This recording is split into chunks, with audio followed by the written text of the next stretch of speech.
the first game, which was Manchester United. Yes, you know what comes with the first match of the season, and actually on a Friday. Yes. Yeah, so a lot of expectations from especially the rival teams. So I know you celebrated, but as it was a heartbreak. It was, yeah, definitely. But then again, I'll give Fulham their flowers. Yes. Maguire, oh no. Mazraoui also tried. Well, I caught glimpses of him. He tried. He did well. He did. Someone else who did well on the Manchester United front, I'll give Lisandro. Was able to really handle Traore. Traore still overlapped him at some point. No. Hi guys, welcome back to Pitch Perfect Plays. As you all know, it's the home of football conversations, banter, and anything trending in the world of football. So, on set today we have an amazing guest, a Manchester United fan. Before he even says himself, he is a United fan. So I think I'll let him introduce himself to you guys more, perhaps, and then we'll draw. Yeah, my name is Alex, Coach Alex, and just as you said, I'm a die-hard Manchester United fan. And if you talk about banter, I think we don't want to go that way because we already have some proof. Oh, okay. There's a lot that happened, Yeah, I'm happy to be here, and thank you for having me. Thank you for hitting our invite. Thank you so much for hitting up. So I think on the first segment, guys, we'll definitely have a post-match analysis on the game week that just ended yesterday. That is game week 1, which, it had a lot of things going on. Premier League is back, and it's back with a bang. Yep, you can say that again. You start dissecting the first game, which was Manchester United. Yes, you know what comes with the first match of the season, and actually on a Friday. Yes. Yeah, so a lot of expectations from especially the rival teams. Let's say the Arsenal fans were actually all over psyching up Fulham as if they are the ones going to play, And yeah. So we did what we could do. The Manchester United. When I say we did, I know I'm referring to Manchester United. Okay. Yeah, but though it was a very hard game. It was a very tough game for us. I was waiting for that point. Yeah, it was a very tough game. Actually, if you look at the statistics, Fulham statistics, they've never lost. Yes. They've never lost their first match of the season. And this was actually a history in the making that Manchester United is the only team that were able to do that. Manchester United. Yes, and they were lucky. They were lucky. Yeah. Fulham were lucky. They were lucky. They had their fair share of the chances. They could have done something. They could have actually scored a goal or two, but they were just unlucky in front of the goalpost. We also wasted some few chances. You can actually remember Bruno being wasteful most of the time. We scored and it was ruled offside, And then now in the dying minutes, Rashford actually was assisting. There was a clear goal because it was Garnacho with the open goal post, and what happened. A shameful thing, Yeah, that's Manchester United. What do you expect? So I know you celebrated, but as it was a heartbreak. It was, yeah, definitely. But then again, I'll give Fulham their flowers. Yes. If it was not for Zax's goal, trust me. Yeah. That's why we signed him. Really? He was just like right in front of goal. He was lucky to be there. No, let's be honest. He was in a crowded space. Which crowd? Which crowded space? Which one? But he's smart. Fine, I'll give him that. But then again, trust me, that game was either Fulham was going to win, or at that time when Zax's scored was, I think, the 87th minute. 87th, yeah. If Fulham had just pushed on, because I felt like that goal, Neymar was supposed to save it. I really felt like he was supposed to save it.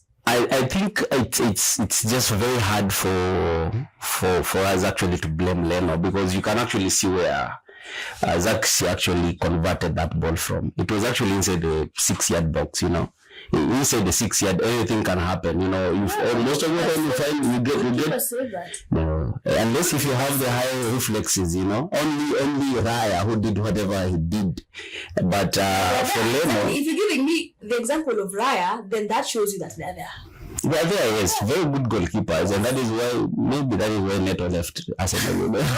He couldn't do that. Couldn't pull up what Raya was actually doing, But I'd give it for Leno, because I think he was very outstanding throughout the first half. He pulled in some very great saves, actually 1-on-1, where at moments where he thought that this is a very clear goal, but you saw he was actually rising to the occasions and saving, making some brilliant saves. And I think he did a very incredible job. Yeah, we can actually count on him. On the Manchester United side, I think Martinez actually, was just everywhere. Martinez? Yes, the defender. Martinez. If we're to look at individual brilliance, I definitely go for Maguire. Maguire played phenomenally well. He was so phenomenal that day. I was like, this is Maguire. Oh no. Mazraoui also tried. Well, I caught glimpses of him. He tried. He did well. He did. Someone else who did well on the Manchester United front, I'll give Lisandro. Was able to really handle Traore. Traore still overlapped him at some point. Before he butchered him. The first time, and then the second time. You agree, right? He was sent to the gym, He was sent to the gym. The second leg. Yeah, he saved weight for me, Let's see. I hope we be very consistent, because sometimes we see some moments of brilliancy, and then later on the following match, just unpredictable. Okay. According to how you saw your team play that day, do you think how you guys played? Manchester United, you mean? If you're being very honest. We still have from that one goal, that moment of glory where Zaxi scored. That whole match. Yeah, I will echo Ten Hag's words when he said the team is not ready. It was evident. As much as there were some compactness actually from the behind, then definitely there is a lot that you can actually do. The team is not ready to show that. Going by the coach's honesty, I think he knows better his team, because he spends most of the time with the team. Don't you think he's been there far too long to tell you? Every season has its own fair challenges, Every season, it's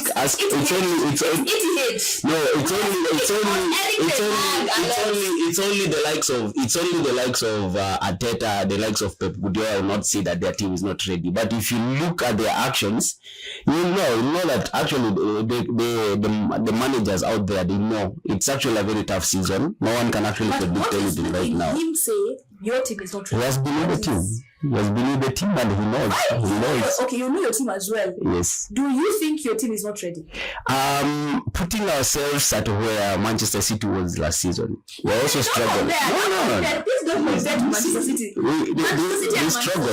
They struggled the very first few minutes. Right. Do you think you're not ready with how you say? I mean, you've signed the lead. You've signed Mazraoui. You have that. How long have they been with the team? You remember there is a transitioning of the stars that you've signed. No, listen.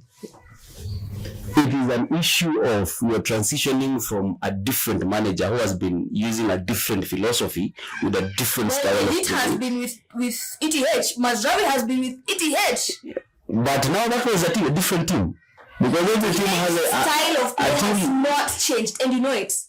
All right, but that is why a player like Mazraoui was able to fit into the first 11, right? and he played very well. Being that he was with the team for only a few days, you know. That's why I'm asking you. Just tell me, give me a yes or no answer. Do you think your team is not ready to go at it this season? We are not ready. We actually look forward for a top four. Even Pep makes you feel that you're not ready. Leave ETH alone. I'm looking at our front line. Because if you cannot convert all the who's supposed to convert, Alex? Who's supposed to convert? We need some clinical finishers, you know. If Rashford most of the time is very wasteful, you know, one day you think that Garnacho will actually pull out some miracles, but now at the end of the day you see him actually wasting some clear chances actually to convert into goals. Okay. And definitely that tells you a lot. And now looking also at now our reliable striker Højlund is actually out now. I don't know for how long, but at least if he was there, then definitely could have had some hopes, you know. But right now it's an issue of we're just trying out, see if we can actually be getting goals. It's either we get it from the mid, right from the mid, Bruno pulling out some stunt, you know, Garnacho coming in, you know, he's not even consistent. He played Bruno as a false nine. How did you feel about it? Bruno is not a false nine. He's not a false nine? Yeah, he should just stick to his role. Like, he's a creator, you know, he's a very creative midfielder. So I believe that he's being outplayed, not in his, like, a comfortable position. Because if you realized there wasn't much creativity going on in the midfield when he was playing as a false nine. Yes, until they brought in Zaxi. Yeah, but Mayo tried. But then again, Mount wasn't at par. If we're being very honest, you know, he got a bit frustrated and he even got a yellow card from it. Yeah. So you definitely see that Bruno is just not a false nine, and it did work. It didn't work. It didn't. So until I think ETH just gets it right and just realizes, I mean, you have Zaxi on the bench. Why are you starting Bruno as a false nine? Yeah, Zaxi is coming in. That is an approach of each and every manager will actually have. You know, maybe you keep your best and then you let them come in later on in the dying minutes of the. And you see what Zaxi actually pulled. He is a very slow player, but very unpredictable even. Based on how I could actually judge him for the few minutes he came in, he's a very slow player, but very, very, very smart, a very brilliant player.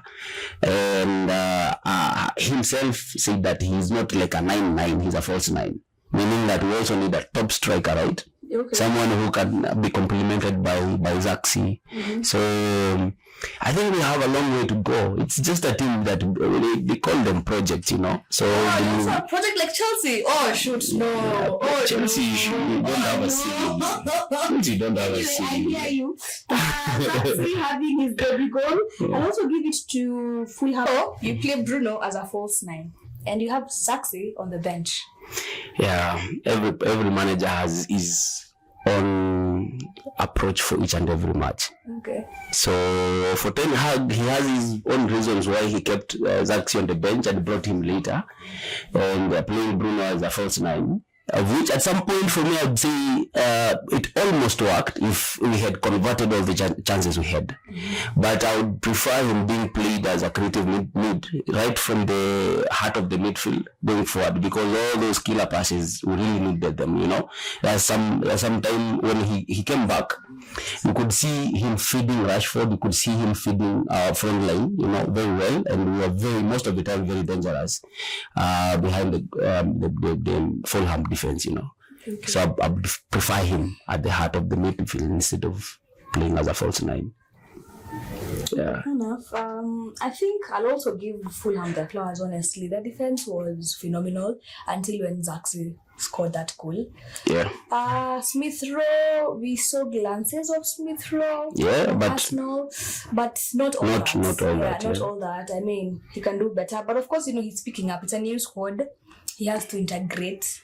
So I think I'll give him time, but not so much time, because he was okay. He played okay. I also liked Pereira. Yeah, Pereira has always proved himself that we made a very big mistake actually selling him. We could have given him time. But I'm happy for him where he is. He's a very incredible player, putting in some incredible performances each week. He's a very reliable player in that team. Yeah, and I'll tell you something. The subs that were made for Fulham was what actually allowed you guys to score. Because if you wouldn't have gotten Traore out and put like Harry Wilson in, and also Smith Rowe, but mostly for me it was Traore and was really and our guy. And our guy, former Manchester United, he was also subbed. Who was that? Yeah. For Manchester or Fulham? Fulham, the former Manchester United. You just mentioned him, right? Pereira. Yeah. So that is where I felt he just got it wrong. I feel if he will have retained them, then I don't think you would have been able to. Because looking at that wing where the goal actually came from, was actually from this wing where Traore was playing, and Pereira too. That is how Zaxi got the ball, ideally. Yeah. But it's okay. It was played from the wing. Garnacho brought in a very nice cutback, and that's how we got a goal. Yeah. But I was seeing a draw. I was actually comfortable with the draw. Yeah, a draw was very, very imminent. Yeah. But yeah, you're able to bring 3 points home, and that is what was important. Yeah. So we'll move on to West Ham, Aston Villa. We saw a couple of players shine. Amadou Onana, Aston Villa. New signing from Everton. First goal of the campaign for Villa from him.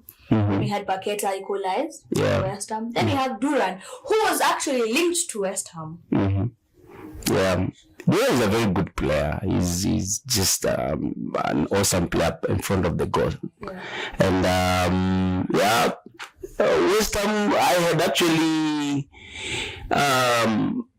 I had actually thought that West Ham will actually pull a surprise to Aston Villa, but Aston Villa are still proving that they're a very good side. Actually playing away from home, and you come out with the 2 goals to 1. It isn't an easy outing actually, but they were able to do that, and give it all to the 2 players who were able to score. I didn't see Ole. I didn't see Ole anywhere, but Duran and this other scorer, this came in on time. Yeah.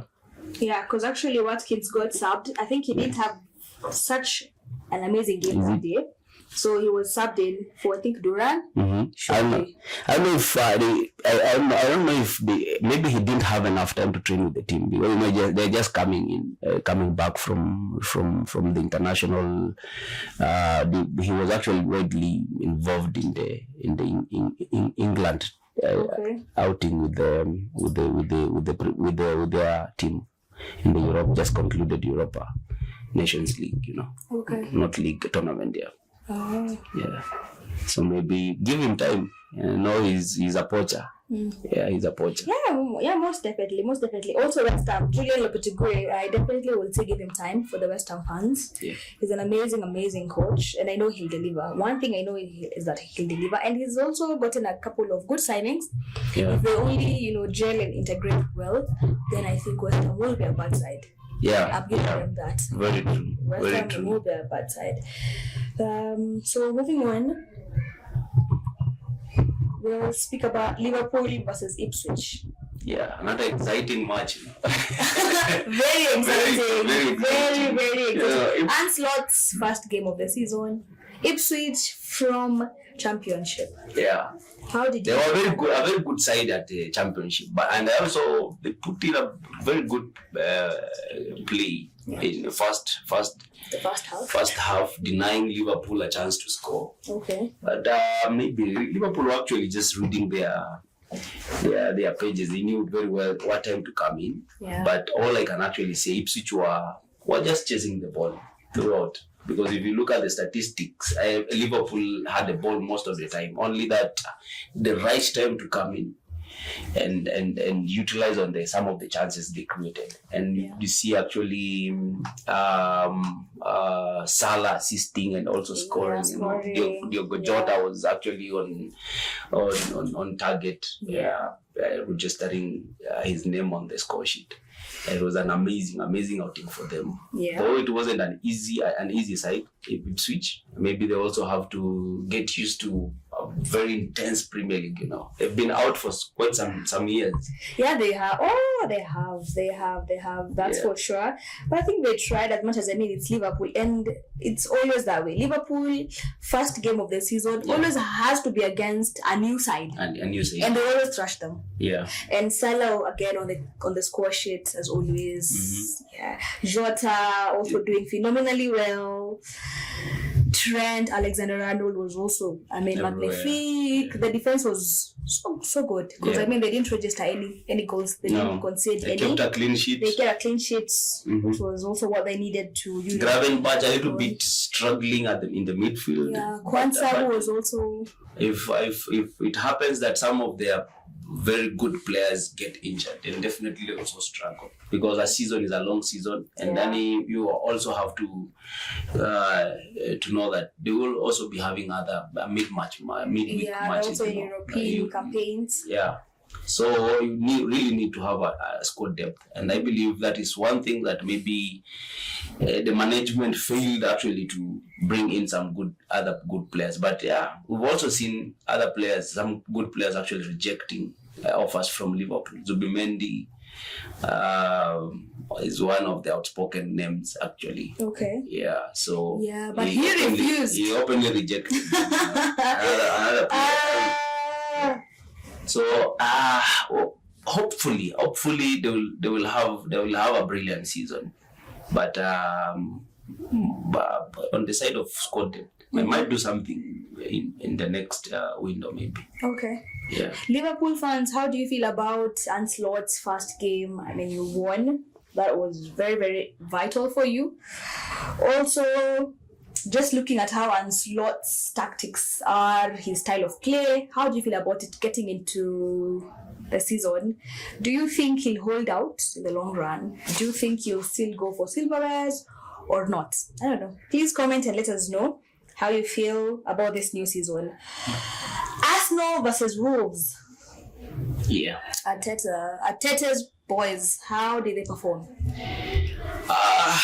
They faced an equally tough opponent. Wolves aren't just any side. Second half, just toppled up.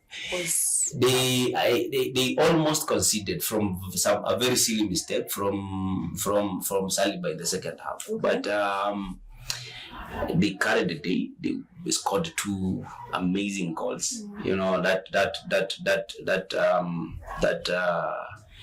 That goal from Saka, it was just something else, and the header from Havertz, and Havertz was actually a brilliant player throughout. He was able to assist Saka's goal.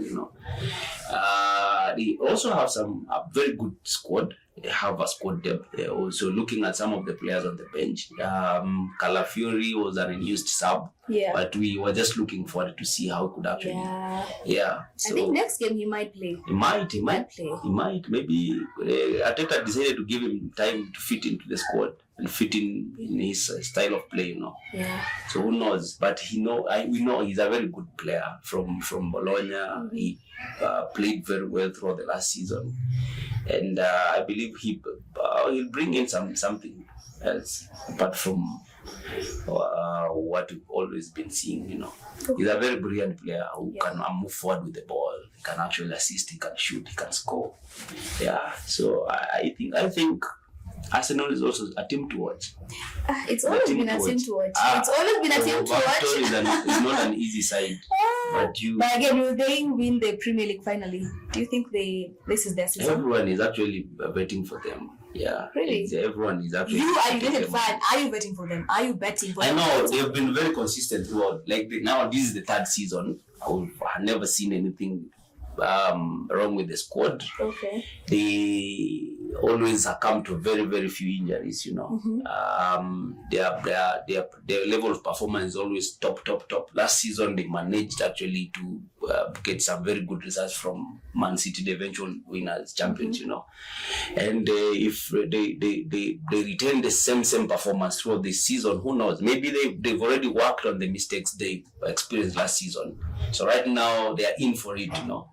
No mistakes, no silly mistakes. Actually, it is Aston Villa who denied them the league. And you know, it was at their home turf, you know. Okay. So I believe this season is a very different season to them. They've had a very good signing, Calafiori. They're yet to sign, I think, another midfielder. Merino. Yeah, Merino. But do you think Arsenal need a midfielder? Arsenal fans, do you think you need a midfielder? Because if you're to ask me, I think they need to get a proper number 9. They need to get a proper number 9. You see, because when Jesus came on, he didn't really do much. And Kai Havertz, if you're being honest, as much as he's clinical, he's not always clinical.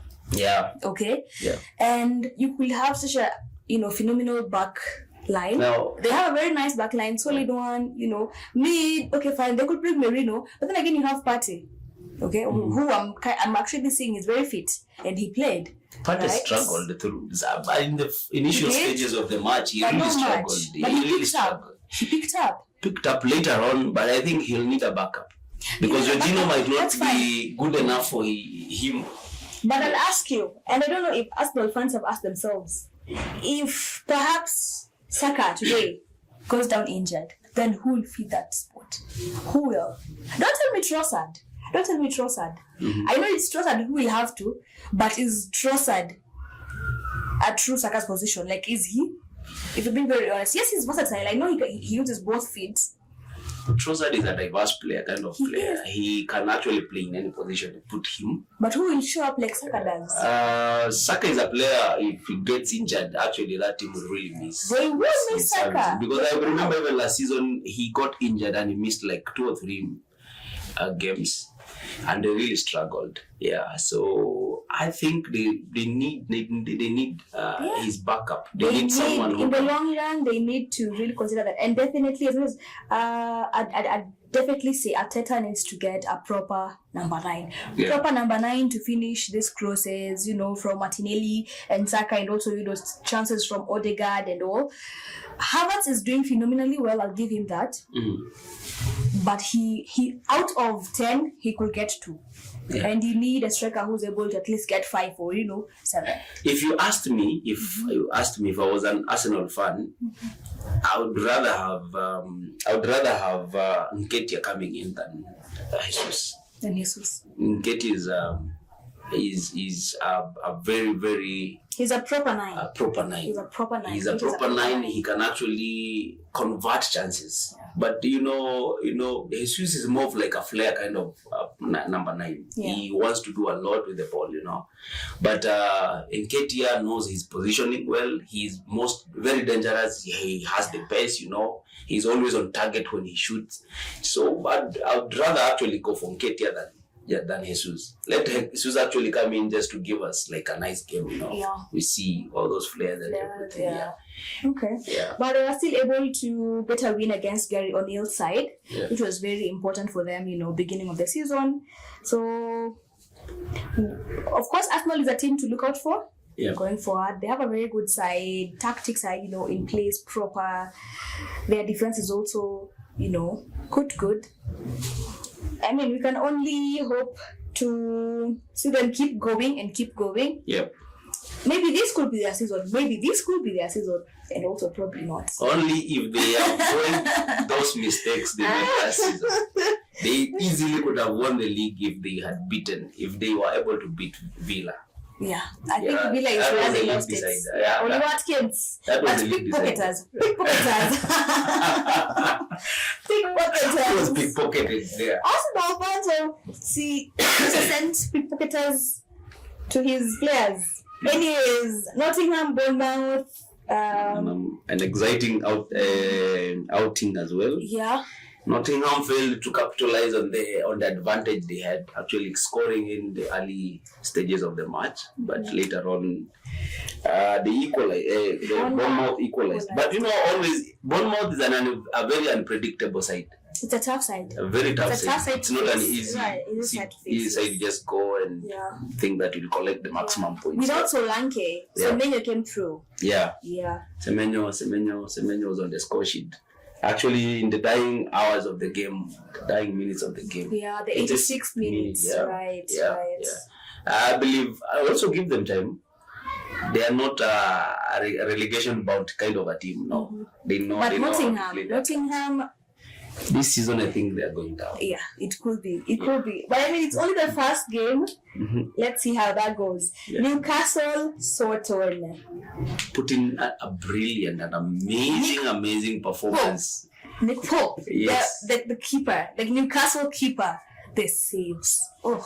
I had Nick Pope last time in my FPL and he gave me some serious points, So I think whoever is watching FPL, take a tip from that. Nick Pope is a goalkeeper you need in the squad.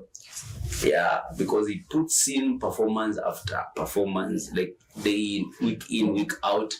And right now, they are not playing in any Europa matches, So they might actually be very consistent throughout. That you could actually see even in the other season when they finished in the top 4. They didn't have so many matches in the midweek, and their focus was actually on the league every time. And they were very consistent. They were lethal up front, Right now, I believe we are yet just to see that. Very few matches in the midweek, and they get teams like Manchester United who will be playing Thursdays, Chelsea will be playing on Thursdays, Arsenal will be playing on either Wednesdays or Tuesdays, and you get their players are actually fatigued, Yeah. So if you get like a fully fit Newcastle, it's a very good side, I might be surprised. I remember very well, they were going in for 4 goals, very good goals. Yeah, they scored so many goals last season. How do you feel about Fabian's red card? It was silly of him. That was just, I think he could have actually done better. Sometimes very smart players who provoke you, if they know that you are easily provoked or they maximizing. They weren't able to. Yeah. Capitalizing on them. Yeah. Okay, Joelinton gave them the winning goal. Assist from Isak. Yeah. Who's been so good for the side. I'm praying that he doesn't get injured this season. Let's see who. You're praying, and then when you meet with them, they batter you up. I would love to see very good players actually. Okay, we're here for that. I will. Because I know it will not only be Manchester United. Everton, Brighton. Yeah. Mitoma had such a good outing that day. They are the reason why they are on top of the league right now. Yeah. Very brilliant in performance from Mitoma. You could even see who else actually scored was on the score. Welbeck was on the score sheet. He also assisted. Yeah. We could actually see there was Adingra now, the Cote d'Ivoire guy. Also, the new signing Yankuba also assisted Mitoma's goal. Yankuba, right? Yeah. Yankuba, yeah. They tried. Was it Yankuba or Minte? Yankuba Minte. Minte Yankuba, yeah. Yeah, so it's also a squad to watch. Are we looking forward for their next match? With the new coach, Fabian, right? Yeah, with the new coach, who's very, very young, 37 years of age, but coaching a Premier League side. Yeah, and he has an older guy in his squad. Yeah, he was only 9 years when Milner began playing professional football. Can you imagine? Wow. And right now he's his coach. I've said the Premier League will have been to that point because I think Premier League of the past only got coaches who are either old, also they had so much expertise on their belts. But right now teams are taking their chances with young coaches and it's phenomenal to watch. We've seen Arteta. We're also looking at Bayer Leverkusen in Bundesliga. With Alonso. Xabi Alonso, Yeah. you know. These young coaches are actually very vibrant. Very And it is creative. what we want to see. They Yeah. know Changing. the dynamics of football. And football is actually evolving. Yeah, each it and is every time. evolving. Yeah. Yeah, so let's see what he does with if he can actually fit in this guy who went to Marseille. is that? To Marseille. A very brilliant player. I don't know at his age why he's Still going at it. Still going top at it. performer. Yeah, top performer. Yeah. Performer. Yeah. Interesting. But Brighton, I know for sure will be that side that will just frustrate so many Always. sides. So many sides. Actually, I'm scared of Mitoma. You should be. Oh, you should I'm be. scared of Mitoma. Oh, you should be. Onana is not ready. Onana is not ready. I hope we shall be able to keep on singing "Oh Nana" because he kept a clean sheet for once. Okay. So that was Saturday. Moving on to Sunday, where we had only 2 games being played. That was Brentford and Crystal Palace, and Chelsea versus Man City. So Brentford, Crystal Palace. How was Crystal Palace able lost that match? Actually, I don't know. I think they had a goal which was ruled as offside, and also Eberechi Eze had so many, glances on goal which he didn't actually capitalize. Yeah. But Palace were good. And also Wisa is also a very good player, always on target. He comes in, he frustrates the defenders, he all over running behind the defense, and he can either assist or score. He's a very brilliant player. I was able to see him playing for DRC Congo. And he was just a menace, He's one of the reasons why Congo actually made it all the way to the semi-finals. And he's just a very, very good player. Mbeumo too. Mbeumo also. Mbeumo too is amazing. For Cameroon, he should be Cameroon. Yeah, right? he plays for Cameroon. With Onana. Yeah, Onana. Yeah. Should be the same team as Onana. Yeah. And he's scored on the first game as well, because he did the same last season. Yeah. First game, scored. Crystal Palace, I'm not sure if they'll miss Olise. They will miss him. They will. The combination between Eze and Olise was just amazing, And I'm quite sure they're feeling that gap, They're feeling his absence. Yeah. Now, someone who could actually just come in and fit into what Olise was actually doing the last season, they'll take time, because I see right now they have Kamada in that position. Mateta, who was actually so phenomenal in the Olympics for France. Yeah. I don't know. He got subbed at 45th minute. Maybe he's carrying some fatigue from that. Still fatigue. Was phenomenal. But it's also another side that they were not very busy during the transfer market. We haven't seen any incomings. I don't know. I think they've had a couple. Probably we just didn't. They were not used. They were used subs. Yeah. But they equally have a very good squad. They decided to start Lema on bench, but came in later. Lema is a very good player. They signed Sarr from. Yeah, and he also came on. Sarr from Marseille, and remember Sarr while playing for Watford was also another menace. Crazy. So they've actually made signings. I think it's only one signing. No, two, either one or two. Who else? I'm sure. And then now I think others are just coming from the academy. Yeah. But moving forward, I think Crystal Palace will still cause a bit of havoc for some teams. According to how I saw that game, it was unfortunate for them to not even get a point, leave alone 3 points. Yeah. But then again, that's football. If you don't take your chances, you don't capitalize. That's it. Yeah, that's it. And I believe the coach was able to take his notes.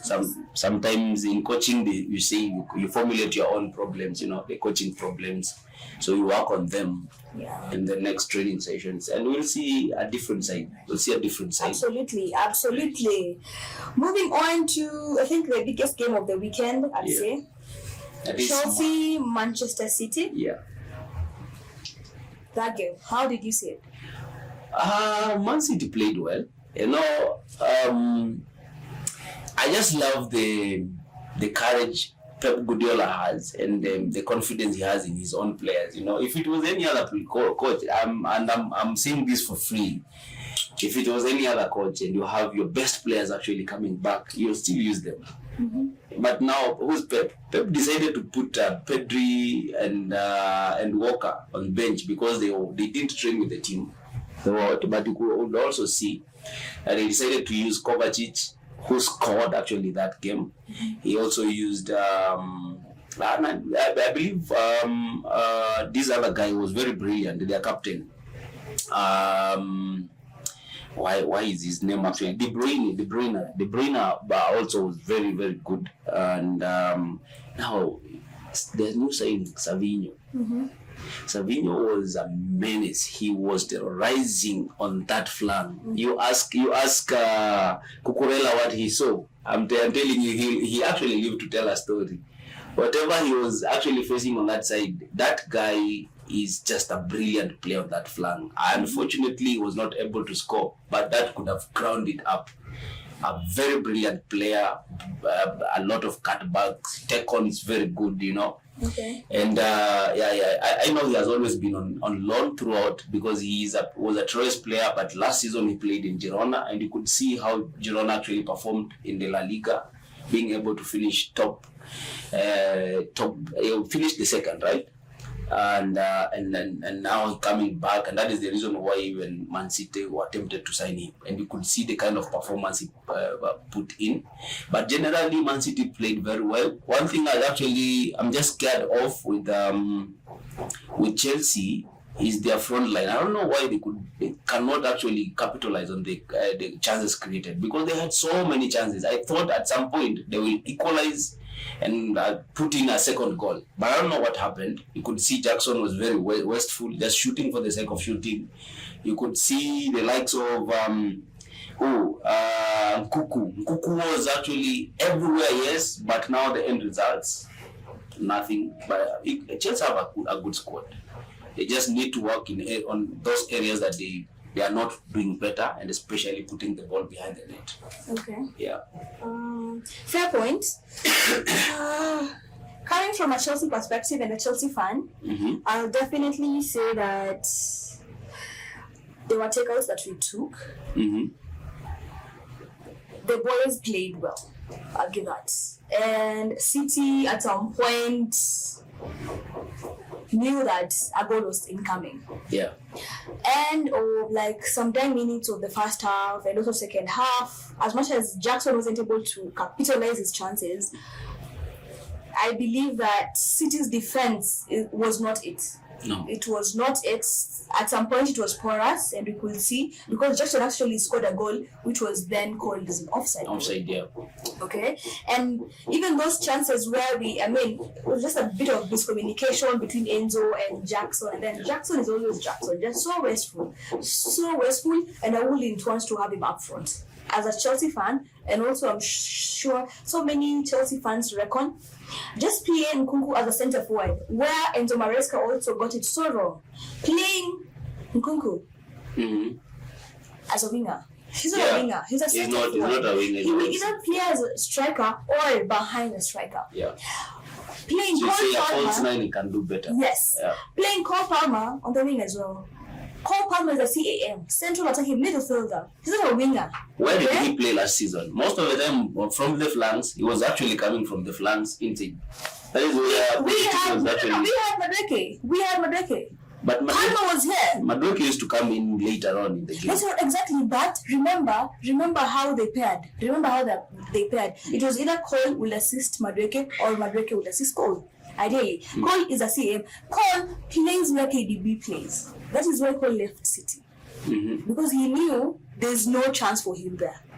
Okay? Yeah, he couldn't actually. He couldn't get into that team. No ways. Yeah. And that is why he was not that game. Something else. Playing Enzo Fernandez as a 10. No! Wrong! You don't Enzo Fernandez just play him in his rightful position. He was wasteful throughout. Exactly. Most of the Very time he was wasteful. not even comfortable on the ball. Most of the time diving and crying. He was a crying baby throughout the No, match. he wasn't diving in. We can't compare that to Bruno Fernandes. No, Please, we cannot compare that to Bruno Fernandes. I will just allow that. You can have some replays here. Again, City side was phenomenal. Of course, Kovacic really got into Rodri's side so well. He really filled Rodri's spot so well. Very well, yeah. Yes. Very well. Savinho was also great because right after Savinho left, then Foden came on. He didn't really do much, if I'm being very honest. Haaland's goal, of course, individual brilliance. That's just Haaland style. Kovacic's goal, I knew. That's Kovacic. He That's will him. definitely score a screamer. Screamer. Wherever he scored it from, that's Mateo. Yeah, And that very gave him. fast. I think he earned up a place in the team of the week. I think. He played well. Yeah. On that mid, he bossed it. He Yeah. bossed Man City. But who's Pep Guardiola? You can imagine actually Kovacic playing alongside Silva. Silva is a winger on the other side. He can play a 10 very well, but he decided to play De Bruyne as a 10. That's Pep. He's the Rolls Royce of coaches. I'm not even surprised. It's not surprising anymore because Pep has won it all. Yeah. He has won it all. And he keeps showing us why he's a winner. I don't know. Anything he tries out, it works for him, you know. I don't know. Maybe he strikes a very good understanding with his players. He knows if I put this player in this position, he'll definitely give me a very good performance, you know. So he trusts his players. He knows that what they can actually do. You know, Silva is a very, very good bowler. He can not lose that ball easily. And actually putting him in that kind of position, like playing side with Kovacic, Okay. it was a risk he took, but it actually yielded some results, you know. Yeah, Pep is a serial winner and I'll give him that. But then I go again next game week, Chelsea Wolves. We'll definitely want to see all that.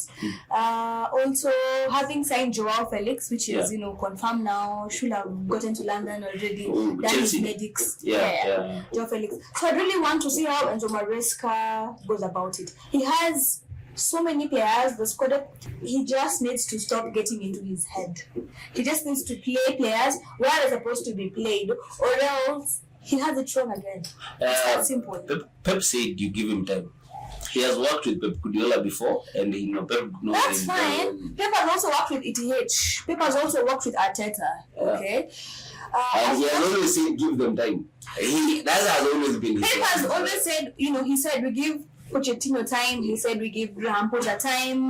But I'll tell you one thing. As much as Chelsea keeps saying this is a project, coming from a fan, I'll say, with all these players that we have signed, these players are not a project. They're I'm not. being very honest. No.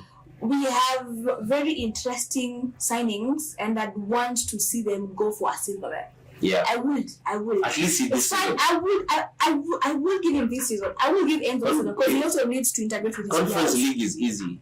No, it's not. It's easy. You It's guys not. should actually do Anyways, that. being a new coach, I definitely give him so much grace. I'll extend so much grace to Enzo because whatever I saw with the boys, they actually did so well. Oh, Lavia. Before we forget to give Lavia his flowers. Lavia was the man of so the good match. on that meet, and I was like, Lavia was what a the man of signing. them. What a signing. So I'll definitely give Enzo time and the boys too. Because Chelsea is still signing and he still needs to know his, starting 11.